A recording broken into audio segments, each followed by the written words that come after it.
Hello, नमस्ते। आप सभी विद्यार्थियों का एक बार फिर से हिंदी की इस क्लास में स्वागत है। हम लोग कुछ समय से ऑनलाइन क्लासेस में पुराने वीडियोस देख रहे हैं और चूंकि रेगुलर क्लासेस स्टार्ट हो गई तो नियमित न तो क्लासरूम्स खाली होते हैं न हमारे पास एक्स्ट्रा समय बचता है। लेकिन कुछ स्टूडेंट्स की डिमांड पर मैं कोशिश कर रही हूँ कि वीडियो डालने का काम जारी रखूं, नए सिरे से हम कुछ न कुछ पढ़ते रहें। तो शंबुक खंड काव्य की बात हम लोग आज फिर से शुरू कर रहे हैं। इसके 9 वीडियोस मैं पहले डाल चुकी थी। शंबुक में राम शंबुक को ढूंढते हुए वन में चले गए हैं। वन की हरी भरी भूमि, वन देवता, वन की जो वनस्पतियां सब राम के प्रति आकृष्ट हैं। हिरण और हिरनियां, उनका अलग अलग व्यवहार, हम उन सब पे चर्चा कर चुके हैं। नील सलिल प्रवाह से 2 कमल ऊपर उठे, संकटबद्ध हो स्वस्थिर हुए। राम बात सुन रहे हैं वन देवता की। वन देवता ने उसके पहले कहा था ना, राम राघव नाम का कल्याण हो, खड्गधारी राम का कल्याण हो, फिर नयन अभिराम का कल्याण हो, त्याग में निष्काम का कल्याण हो। ये सारी जो पंक्तियां हैं एक प्रकार से सुछंदित हैं, गुथी हुई है, सुंदर लग रही है। अब ये सारी बातें सुनकर कमल नयन राम ने आंखें ऊपर उठाई, स्थिर होकर के देखा। रत्न जटित किरीट रवि प्रतिबिंब सा हिल उठा। राम का जो मुकुट है रत्नों से जड़ा हुआ, वो सूर्य की छवि के समान झिलमिला उठा। उतर कर नभयान से श्री राम जब नतशीर हुए। राम यान से उतरकर सिर को झुकाए हुए, विनम्रता का प्रतीक है ये, वो पहुंचे। स्वस्ति वाचन का मधुर स्वर छीण, ले गई सारी दिशाएं छीन।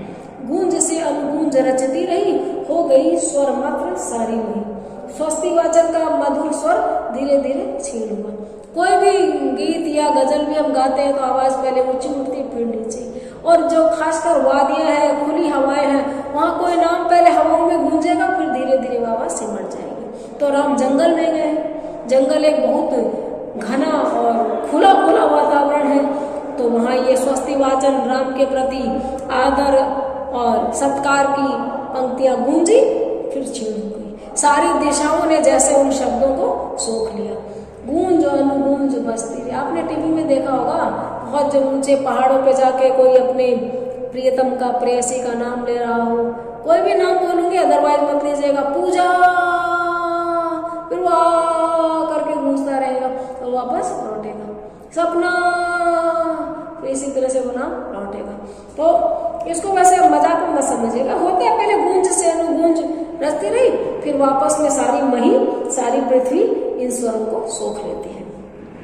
उभर आई राम की पदचाप, वेद मुखरित मौन अपने आप, हृदय पर अंकित चरण की छाप, संतप्त धरती का मिटा संताप। राम की चहलकदमी जंगल में महसूस हो रही है।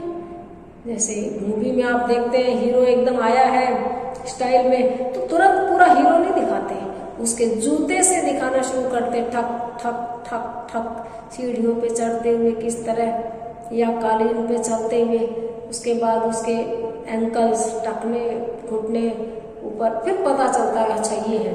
तो इस तरह राम की पदचाप जंगल में जमीन पर पड़ी है। वेद मुखरित मौन अपने आप, मौन जो है वो मुखर होकर बोल पड़ा। मौन को वेद दिया राम के चरणों में। हृदय पर अंकित चरण की छाप, धरती के हृदय पर राम के चरण की छाप अंकित हो गई, छप गई, उनके फुटप्रिंट्स छप गए। और संतप्त धरती का मिटा संताप। किसी की छाती पर अगर आप पैर रखेंगे तो उसको दर्द होगा, लेकिन यहाँ पर फाहे की तरह से दिखाया गया है। आपके कहीं फफोला है तो आप जो उसको नरम ठंडा मरहम पट्टी करेंगे, बर्फ की आइस मसाज जिसको बोलते हैं करेंगे, तो कितना आराम मिलता है। यहाँ पे संतप्त धरती का मिटा संताप। दुखी धरती राम के दर्शनों के लिए व्याकुल थी कदाचित, या प्राकृतिक विभीषिका से दुखी थी। उस धरती को राम के चरणों से फाहे के समान संतोष मिला, राहत मिली। जब हुई अनुकूलता आगत अतिथि की ज्ञात, कह उठे वन देवता अपने हृदय की बात। इतनी देर तो वन देवता आविष्ट थे, राम आए हैं। थोड़े जब नॉर्मल हुए, सामान्य हुए, उनको महसूस हुआ कि वन में राम आए हैं, यान से उतरकर भूमि पर मेरे समकक्ष खड़े हैं। उनको जब ये बात ज्ञात हुई तो वन देवता ने बोलना शुरू किया, अपने हृदय की बात उनको कहना शुरू किया। क्या कह रहे वन देवता? यहाँ 14 वर्ष तक तुमने किया वनवास, तुम नहीं वन से अपरिचित है हमें विश्वास। राम, आपने यहाँ 14 वर्ष बिताए थे, वनवास के 14 वर्ष आपने वन में बिताए थे। आप यहाँ से अपरिचित नहीं है, वन की जगह से आप अपरिचित नहीं है। ये राम के प्रति विश्वास है वन देवता को। जिस जगह आपका लंबा समय बीता हो, बहुत दिनों के बाद आप फिर वहाँ जाएंगे तो कुछ चीजें आपको जानी पहचानी लगेगी। मैं जब अपने गांव जाती हूँ, बिहार जाती हूँ, बरसों बरस के बाद जाती हूँ, चीजें बदल जाती है। पुरानी झोपड़ियों की जगह शॉपिंग मॉल खुल गए, छोटे से ढाबे की जगह रेस्टोरेंट बन गया, लेकिन तब भी उन हवाओं में, बूढ़े लोगों के चेहरों में, वहाँ के कण कण में एक खुशबू, एक एहसास होता है कि हाँ मैं परिचित हूँ इस जगह से, हाँ ये जगह मेरी जानी पहचानी हुई है। तो वो भी राम को ऐसा ही कह रहे हैं। उस समय तुम थे बटोही राज सत्ताहीन, किंतु अब तुम राजपद पर हो चुके आसीन। जब तुम जंगल में आए थे तब तुम बटोही थे, बट रास्ता, बटोही राहगीर, यहाँ पर तुम यात्री थे, तुम्हारा यहाँ पूरा ठिकाना नहीं था और तुम राज और सत्ता से हीन होकर आए थे। राज तुमसे ले लिया गया था, मतलब बैठने के पहले ही राजगद्दी, तुम पदच्युत थे, तुम उस समय राजा नहीं थे, राजकुमार भी नहीं थे, एक तपस्वी की तरह से भेजे गए थे वन में। लेकिन अब जब तुम दोबारा आए हो तो तुम राजपद पर आसीन हो चुके हो, अब तुम राजा हो, कौशलेश हो, अवध नरेश हो। तुम अयोध्यापति बने रघुवंश के सिरमौर, स्वतः सब कुछ जानते हो हम कहे क्या और। अब तुम अयोध्यापति बने हो, अयोध्या के राजा हो, रघुवंश के सिरमौर हो, रघुकुल के सबसे बड़े प्रतीक हो, स्वतः सब कुछ जानते हो। खुद ही तुमको पता है कि वन में क्या कुछ हो रहा है, क्या मैं कहना चाह रहा हूँ, क्या चीज की तुमसे गुंजाइश है, किन चीजों की संभावनाएं हैं। हम क्या कहें, अपने मुंह से क्या बोले। सुना फैली है तुम्हारी योजनाओं तक योजनाएं, पर अगर सीमित रही आयोजनों तक योजनाएं, यदि पहुंच पाई नहीं भूखे जनों तक योजनाएं, पर्वतों नदियों पठारों निर्जनों तक योजनाएं, ये निरक्षर वन्य पिछड़े लोग सहते रहे कब तक यातनाएं, अधमरे ये कहाँ तक संतोष को खाएं समाए। बहुत सुंदर पंक्ति है। संतोष, जो लोग कहते हैं कि समय से पहले और भाग्य से ज्यादा नहीं मिलता, वो लोग खतरनाक तो बोलते ही हैं, झूठ भी बोलते हैं। यानी सिर्फ झूठ नहीं बोलते, बहुत खतरनाक बोलते हैं। हमारे सारे प्रयासों को ये मट्ठे से सीख देना चाहते हैं। कौन तय करेगा कि किस समय हमें चीजें मिलेगी और कितना हमारा हक है? मार्क्स ने यही तो कहा है कि ये भाग्य, कर्मफल, पुनर्जन्म, ये पूंजीपतियों के हथियार है। वो हमें बोलते हैं कि आपने पिछले जन्म में जो किया था उसका फल इस जन्म में मिल रहा है। अमीर अच्छे कर्मों के कारण अमीर है, गरीब बुरे कर्मों के कारण गरीब है। और संतोष करना चाहिए, सबसे बड़ा धन संतोष होता है। लेकिन यहाँ पर और एक बात, एक कदम आगे, सरकार योजनाएं बनाती है, राशन में गेहूं मिलता है। कल के अखबार में पढ़ रही थी मैं कि राशन उठा लिया जाता है लेकिन उन लोगों तक नहीं पहुंचता। सरकारी नौकरी करने वाले अच्छे खासे मास्टरों के घरों में वो दाल, वो चावल, वो गेहूं, जो भी कुछ मिलता है वो पहुंच जाता है। योजनाएं तो बनती हैं, सरकारी हॉस्पिटलों में दवाइयां फ्री मिलती हैं, लेकिन कैसे फिर वो फ्री दवाई दूसरे लोगों के घर तक पहुंचती है जब आपके पास पर्ची नहीं है, आप डॉक्टर को दिखाने नहीं गए। यानी कहीं ना कहीं खुली लूट रूप में होती है। अच्छी योजनाओं का भी परिणाम बहुत अच्छा मिले जरूरी नहीं है। तो सुना फैली है तुम्हारी योजनाओं तक योजनाएं, हे राम तुम्हारी योजनाएं, तुम्हारे राज्य कल्याण की नीतियां योजनाओं तक, किलोमीटर तक, बहुत बहुत दूर तक फैली हुई है, ऐसा हमने सुना है। पर अगर सीमित नहीं आयोजनों तक आयोजन तक सीमित रहे। बड़ा भारी फंक्शन कर देंगे, गंगा के प्रदूषण को मिटाने के लिए जल बोर्ड की मीटिंग होती है, 1 करोड़ रुपया तो उस मीटिंग के नाम पे खर्च हो जाता है, लेकिन गंगा तो उतनी प्रदूषित रहती है। इसी तरह से बेटियों को साइकिल, फलाने को ये ढिमका को देने के लिए जो आयोजन होते हैं, उन आयोजनों पे भी इतना खर्चा हो जाता जितने से कम में सामान आ जाता। किसी एक सरकार पर कटाक्ष नहीं है, सब जगह यही हाल है। तो कहते हैं कि सुना फैली है तुम्हारी योजनाओं तक योजनाएं, पर अगर सीमित रही आयोजनों तक योजनाएं, यदि पहुंच पाई नहीं भूखे जनों तक योजनाएं, कि आपकी आयोजना, आपके योजनाएं मीटिंग तक, समारोह तक बन के रह गई कि ये बांटा जाएगा, ये दिया जाएगा, पता चलता है लोगों को मिला ही नहीं।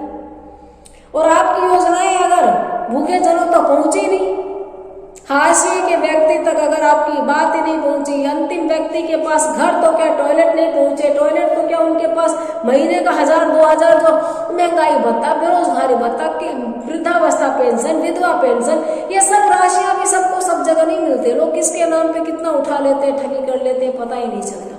मरे हुए के नाम पे उठ रही होती राशियां, तो भूखे जनों तक, भूखे लोगों तक अगर नहीं पहुंच रही है, पर्वतों, नदियों, पठारों, निर्जनों तक। और अभी भी मैंने कहा था कि योजनाएं सिर्फ जिंदा लोगों के लिए नहीं होती है, प्रकृति भी जिंदा है।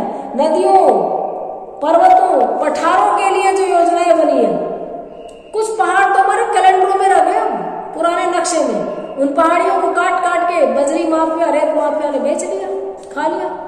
उनके लिए योजनाएं थी कि इनको काटा नहीं जाएगा, ये प्रकृति के लिए जरूरी है, इकोसिस्टम के लिए जरूरी है।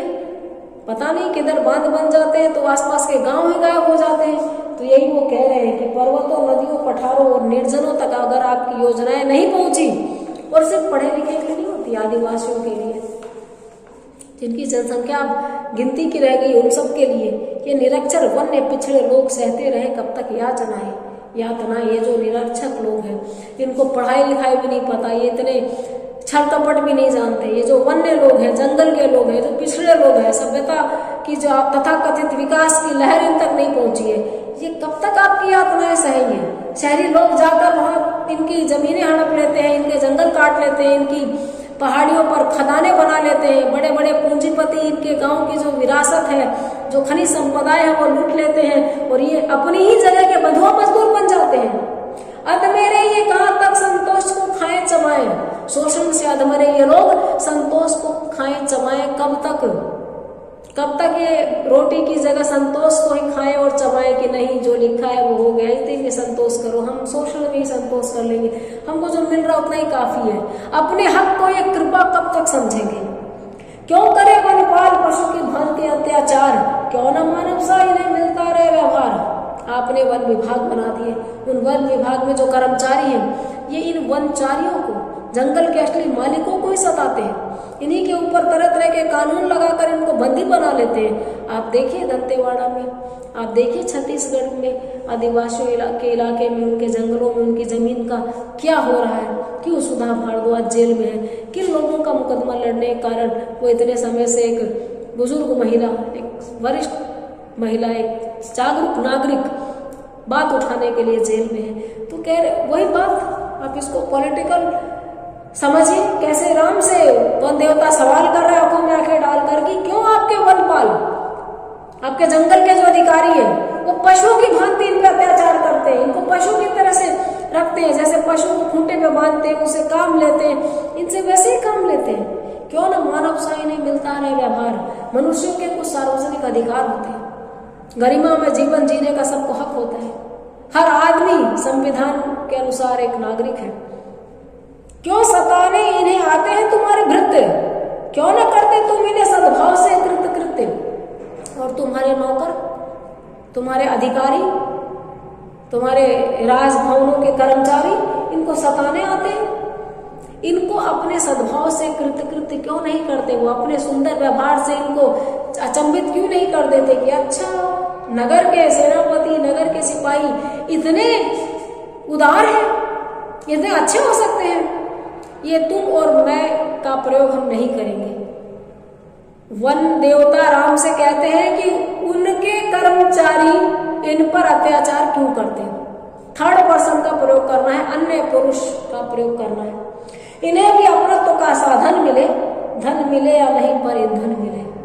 वन देवता उनके लिए मांग करते हैं कि इन वन में, इन वनों में जो लोग रहते हैं, ये जो आदिवासी हैं, जो जंगल के असली हकदार हैं, इन लोगों को अपनत्व मिले, इनको जीवनोपार्जन का साधन मिले, इनको बहुत धन मिले या नहीं, ईंधन तो मिले, रोटी बना के खाने लायक मिनिमम तो इनको मिले। उल्टे इनको कोड़े मिलते, उल्टे इनकी जमीनें हड़प लेते, उल्टे इन्हीं को जेलों में डाल देते हैं। ये चना अपने चबाकर हाथ चाटेंगे या रहेंगे मौन अपना पेट काटेंगे, या तो बिल्कुल चना चबेने पे मिनिमम जिसको बोलते उस पर गुजारा करेंगे, अपने हाथ चाटेंगे, यानी इतना कम है कि अपने ही हाथों से अपनी बस प्यास बुझाना, या बेचारे चुप रहेंगे, मौन रह के अपना पेट काटेंगे। पेट काटना, गुजारे के लिए भी वंचित रह जाना, भूखों मर जाना। काम करने में इन्हें लज्जा नहीं लगती, क्या भली इनकी नहीं तुम्हें सज्जा नहीं लगती। ये लोग बहुत मेहनती होते हैं, इनको कोई काम करने में शर्म नहीं आती है, किसी काम को छोटा बड़ा नहीं समझते। और इनका मेकअप, इनका साज श्रृंगार, ये जिस तरह जंगलों में रहते हैं फूल पत्तियां लगाकर, इनका ये साज श्रृंगार तो उनको सजावट नहीं लगती, फुहड़ता लगती है। ऐसे फिल्मों में आदिवासियों का चित्रण बहुत ही गलत तरीके से हुआ है, उसी की बात याद आ गई यहाँ पर मुझे। ये बुरी करतूत में भी कम नहीं है, जहाँ झक मारते मरते वहीं, मद पिए भंवरे बने गुंजारते, भूल जाते जीतते कब हारते, यदि इन्हें कोई चढ़ा दे शान पर, खेल जाए तुरंत अपनी जान पर, भूमि पर इनके कलोरे कूजते, चांद सूरज आग सबको पूछते। कि ऐसा नहीं है कि ये बुरे नहीं है, इनके मन में छल कपट नहीं है, लेकिन जो सामान्य सामाजिक बुराइयां हैं तो इनमें भी है, इनको इसके लिए अलग से लांछित नहीं किया जाए। शहर में भी लोग शराब पीते हैं, जुआ खेलते हैं, तो ये बुरी करतूत में कम नहीं है। जहाँ पे झक मारते वहीं मर जाते, जिस जगह जन्मे वहीं मर जाते, दो इधर से दो उधर से करके बस टाइम पास करना। मद पीते हैं, जो ताड़ी होती है, जंगली शराब होती है, पीते, और इधर से इधर भंवरे भरे गुंजारते फिरते, भूल जाते जीतते कब हारते। इनको थोड़ी देर याद रहता है कब किसके साथ क्या खेल रहे थे, स्थानीय जुआ, कब किसके साथ हार गए। बहुत सारी बुराइयां शहरी लोगों की वजह से आदिवासियों में आ गई हैं। यदि इन्हें कोई चढ़ा दे शान पर, इनको कोई अगर चने के झाड़ पे चढ़ा दे, इनको कोई कसौटी पे कस दे ये भी, तो ये अपनी जान पे खेल जाएंगे। कोई इनको कह दे कि भाइयों बहनों ये काम देखते हैं आपके आन बान शान के खिलाफ है, तो ये जान देते हैं कि उस काम को नहीं होने देंगे। और ये काम आपने देखा होगा बिरसा मुंडा, मेरे कहने से पढ़िएगा बिरसा मुंडा के बारे में, रोंगटे खड़े हो जाएंगे उस वीरता के दास्तान को सुनकर। एक बार अगर ये अपनी जिंदगी को कसौटी पे दाव पे लगा देते थे तो फिर जान की परवाह नहीं करते थे। भूमि पर इनके कलोरे पूजते, जमीन के कण कण को लोग पूजते हैं, पीपल को, मिट्टी को, पेड़ पौधों को, चांद सूरज आग सबको पूजते हैं। प्राकृतिक उपमानों को ये देवता समझ के पूजते हैं, चांद को पूजते हैं, सूरज को पूजते हैं। ये जहाँ पर थोड़ी सी भी कोई ऐसी चीज मिल जाए जिसको ये परिभाषित नहीं कर सकते, जिसको एक्सप्लेन नहीं कर सकते, उसको ये साइंटिफिक नहीं मानते, उसी को ये लोग सुपरस्टिशंस के तहत, अंधविश्वास के तहत या प्रकृति पूजा के तहत एक अदृश्य अलौकिक शक्ति मानकर उसका पूजन कर लेते हैं। अग्नि से ही प्राप्त सारी सिद्धि है, अग्नि में ही व्याप्त इनकी रिद्धि है, यह जलाती है इन्हें दावाग्नि, या जलाती है इन्हें जठराग्नि। इनको सारी जो सिद्धियां प्राप्त है, सारी जो सौंदर्य बोध की चीजें प्राप्त है, वो एक प्रकार से इनको आग से ही प्राप्त है। आग में ही इनकी बरकत है, आग से ये पशु पका के खाते हैं, आग से ही ये लोग जानवरों को दूर भगाते हैं, जंगली जानवरों को। या तो इनको जंगल की आग से डर लगता है या इनको पेट की आग से डर लगता है। जठर यानी पेट, जठराग्नि यानी भूख। जठराग्नि से ज्यादा कोई आग नहीं डराती, आदमी सारे अपराध कर देता उसके लिए। और जंगल में टाइम टू टाइम आग बहुत लगती है, तो इनको या तो जंगल की आग से डर लगता है और या इनको पेट की आग से डर लगता है। किसानों, जो खासकर आदिवासी हैं, उनको किसानों की भूमिका में रख के यहाँ पर वन देवता ने देखा है कि किसानों के लिए कितनी प्रकृति की चीजें उनके लिए आराध्य की तरह होती है। और गांव के जो आदिवासी हैं, उस जंगल के जो आदिवासी हैं जहां राम गए हैं, उनकी एक तरफा ना तो बड़ाई कर रहे हैं वन देवता, ना एक तरफा बुराई कर रहे हैं। दोनों ही प्रकार की उनकी बातें बता रहे हैं, उनकी नेगेटिव चीजें, उनकी पॉजिटिव चीजें। आगे कहानी कहाँ पहुंचेगी, महाकाव्य की, खंड काव्य की कहानी कहाँ पहुंचेगी, ये हम नेक्स्ट वीडियो में देखेंगे। तब तक देखते रहिए, बने रहिए। Have a nice day.